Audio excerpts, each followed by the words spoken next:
Leo tarehe 19 mwezi wa 5 mwaka 2025, mahakama ya hakimu mkazi wa Dar es Salaam hapa katika eneo la Kisutu imesikiliza kesi mbili za mwenyekiti wa Chama cha Demokrasia na Maendeleo Tundu Antipas Lissu.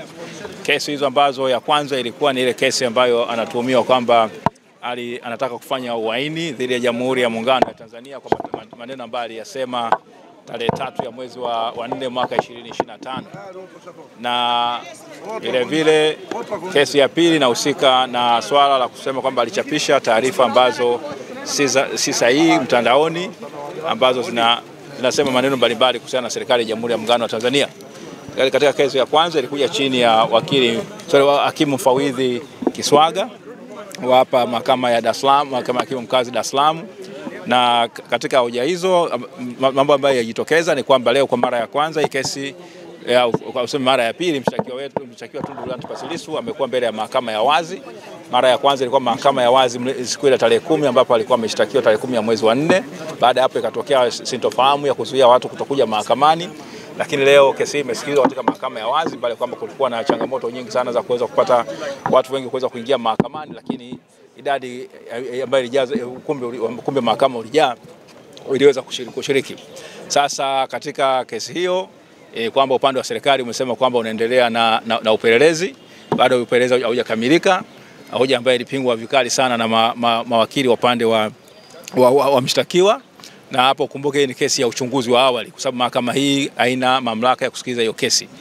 Lakini hoja ya pili ni kwamba ambayo iletwa na mahakimu wa utetezi, mawakili wa utetezi, ni kwamba ile mshtakiwa pale kizimbani kuwa amezungukwa na maaskari.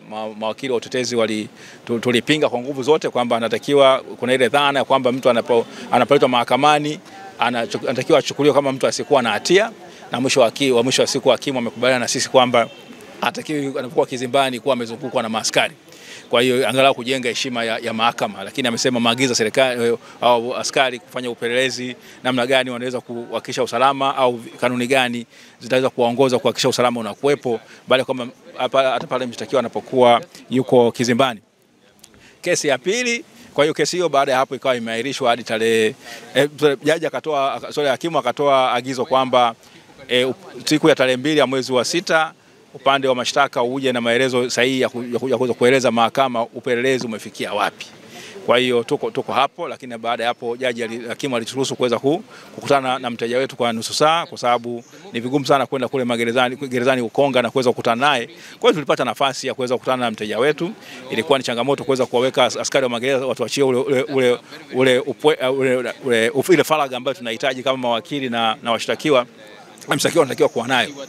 Baada ya hapo kesi ya pili kaitwa ile ya kuchapisha taarifa za uongo. Basi ikawa kesi na imesikizwa mbele ya hakimu mfawidhi Muhini, na yenyewe ni kwamba upande leo mshtakiwa amefanikiwa kusomewa maelezo ya awali. Amekubaliana tu na vitu viwili, swala kuhusiana na majina yake na ni mkazi wa wapi, na kwamba alishikwa akaletwa kwamba kuna siku alishikwa akaja mahakamani kwamba anashtakiwa kwa makosa ya matatu ya uchapishaji wa habari za uongo, lakini hoja nyingine 8 mshtakiwa amezikataa.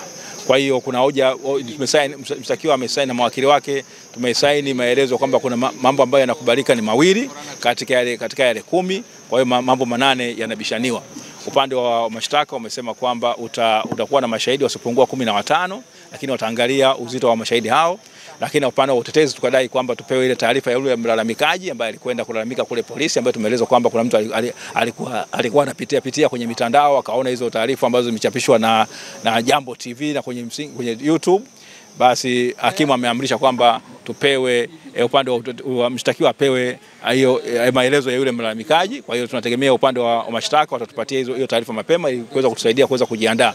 Na mwisho wa siku hakimu upande wa utetezi kwa upande wetu tumesema kwamba tutatoa orodha ya mashahidi wetu na namna na nyaraka tutakazozitumia pindi pale baada ya upelelezi upande wa mashtaka utakapomaliza kesi yake, na kama tutaonekana mshtakiwa na kesi ya kujibu, basi tutaweza kuieleza mahakama tuna mashahidi wangapi. Leo shauri lilikuwa linakuja kwa ajili ya shauri la kwanza lilikuwa na shauri la uchochezi ambalo lilikuwa linakuja kwa ajili ya kusikilizwa hoja za awali, ambao tumefanya masikilizano ya hoja za awali ambavyo Mheshimiwa Lissu ameuliza mambo ambayo wanabishana na mambo ambayo hawabishani. Kwa hiyo shtaka hili linahusiana na kutoa taarifa ambazo ni sio za kweli, ni mashtaka matatu. Shtaka la kwanza linahusiana na kutoa taarifa juu ya rais kuingilia uchaguzi wa serikali za mitaa. Shtaka la pili linahusiana na taarifa za uongo ambazo wanatuhumiwa nazo kuhusiana na majaji kwenye kutenda haki, lakini shtaka jingine ambalo linahusiana na namna gani kama alitoa taarifa hizo kama ni za kweli au sio za kweli, kuhusiana na hivyo vitu vitatu ambavyo nimevieleza hapo awali. Kwa baada ya kesi kutajwa, Mheshimiwa Lissu alitoa hoja zake za awali na akakubali kuhusu personal particulars zake, vitu vyake binafsi, na kwamba alikamatwa na kushtakiwa mahakamani, lakini mambo mengine yote ameyakana kuhusika. Kwa hiyo taarifa ambazo zimetoka amesema zile taarifa ni za kweli. Hicho ndio kitu ambacho kimejitokeza. Kwa hiyo tarehe 2 mwezi wa 6 kesi inakuja kwa ajili ya kusikilizwa. Upande wa uendesha mashtaka wamesema watakuwa na mashahidi 15 na vielelezo zaidi ya 9. Kwa hiyo tunategemea waanze kutoa ushahidi wao. Kwa hiyo tutegemee tarehe 6 mwezi wa 5 mashahidi kwanza kuja, lakini pia tutegemee mahakama kitu kingine ambacho wametoa amri kupewa maelezo ya mlalamikaji. Kwa hiyo tutajua mlalamikaji ni nani, tutajua mashahidi hao wanaanza kutoa ushahidi ni nini, na sisi tutajipanga tujue mashahidi wetu ni wakina nani kwenye hili shauri.